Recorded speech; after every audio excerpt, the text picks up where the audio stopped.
There's a public health epidemic that no one talks about. Damage done to children early that follows them wherever they go in life. It causes obesity, mental illness, alcohol and drug use, risk of violence, heart disease, cancer, and sadly, early death. It's called adverse childhood experiences, or ACEs for short.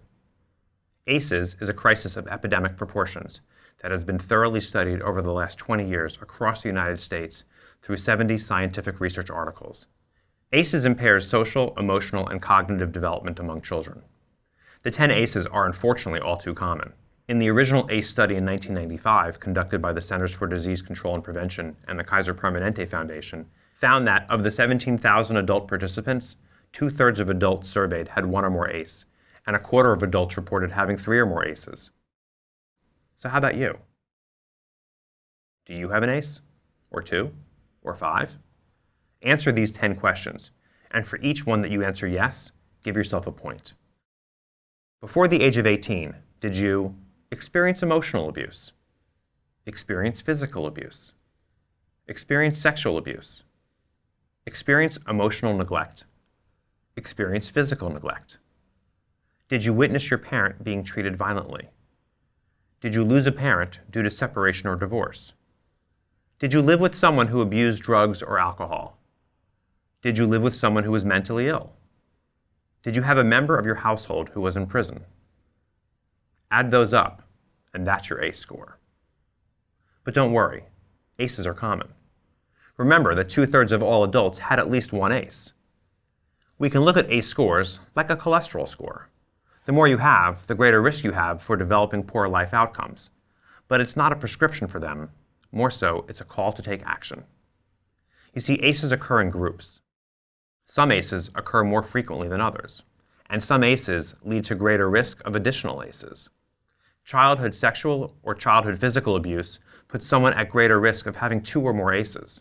ACE research has a proven direct link between childhood trauma and poor later life health outcomes and adult well-being due to the adult onset of chronic disease, depression, suicide, being violent, and becoming a victim of violence. In fact, many health outcomes are adversely affected by childhood experiences. With an ACE score of 4 or more, you're twice as likely to become a smoker and 7 times more likely to be an alcoholic. You're 460% more likely to suffer from depression and 3 times more likely to need antidepressant medications, and an astonishing 1,200% increase in risk of suicide attempts. An ACE score of 4 or more doubles the risk of heart disease and cancer. People with high ACE scores are more likely to be violent, to have more marriages, more broken bones, more drug prescriptions, more depression, and more autoimmune diseases. ACEs is directly linked to opioid dependency and addiction as well. People with an ACE score of 5 or higher are 7 to 10 times more likely to use illegal drugs, to report addiction, and to inject illegal drugs.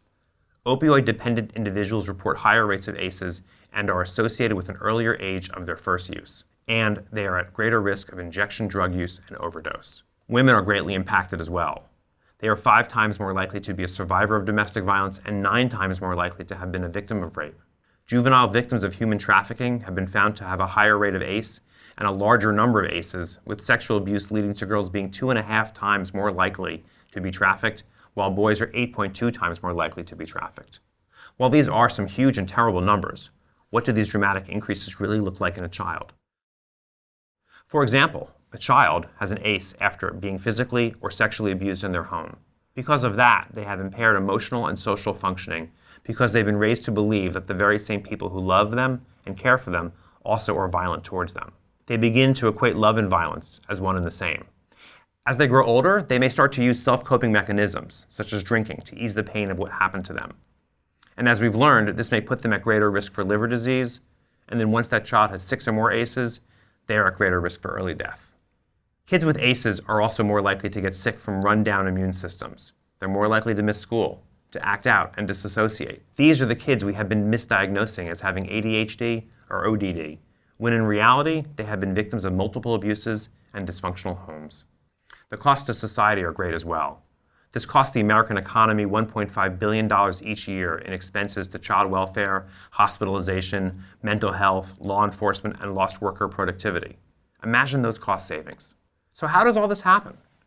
You see, ACEs creates toxic stress in children. These kids grow and develop constantly under the threat with regular triggering of the fight or flight instinct.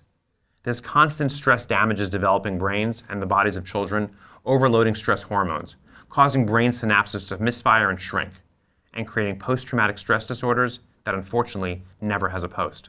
Bodies become damaged due to constant presence of adrenaline and cortisol, which is produced from this fight or flight that now creates high blood pressure, which weakens the heart and the circulatory system.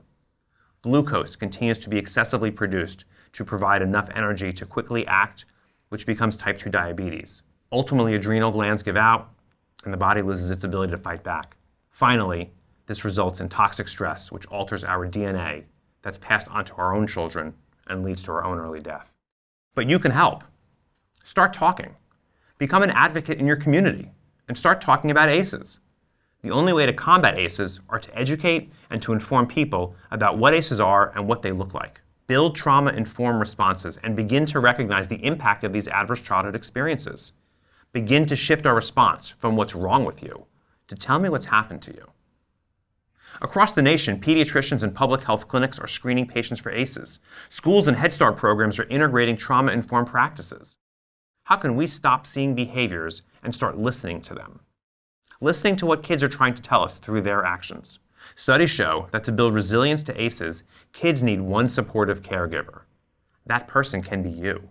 But you need to listen to behavior and not just the words a child is saying.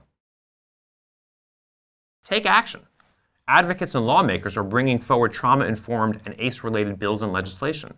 Ask questions about your agency, and your practice can become trauma-informed as well. Urge colleagues and your community to consider the why behind today's trauma. Let's start to address the problem of adverse childhood experiences at an earlier stage, rather than cleaning up the aftermath. And most importantly, let's prevent ACEs to begin with, by reporting abuse immediately, responding quickly, and begin by building stronger supports for families who struggle. Let's enable children to enjoy childhood and do all we can to protect them from damaging adverse childhood experiences. Dr. Robert Block, former president of the American Academy of Pediatrics, has said that ACEs are the single greatest unaddressed public health threat facing our nation today.